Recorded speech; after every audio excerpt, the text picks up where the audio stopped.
مقبوضہ کشمیر پر بھارتی قبضے کے 72ویں سال پر جرمنی کے شہر برلن میں پاکستانی سفارت خانے میں یوم سیاح کے موقع پر سیمینار منعقد کیا گیا۔ سیمینار میں دستاویزی فلم دکھائی گئی۔ رپورٹ کر رہے ہیں برلن سے متی اللہ۔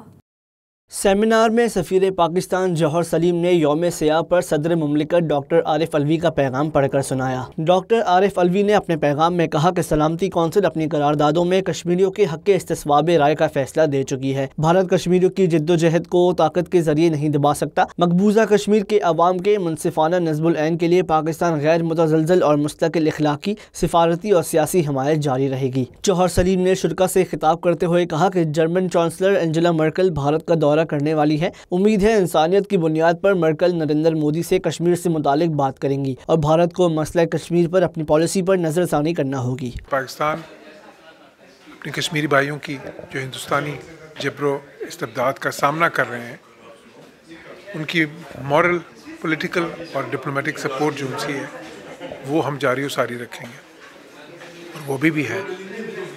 اسی طرح ہمارے پاکستانی بھائی دنیا میں جہاں بھی ہیں وہ اپنی پوری حد المقدور کوشش یہ کرتے رہیں گے کہ دنیا کی توجہ اس طرف مبذول کریں۔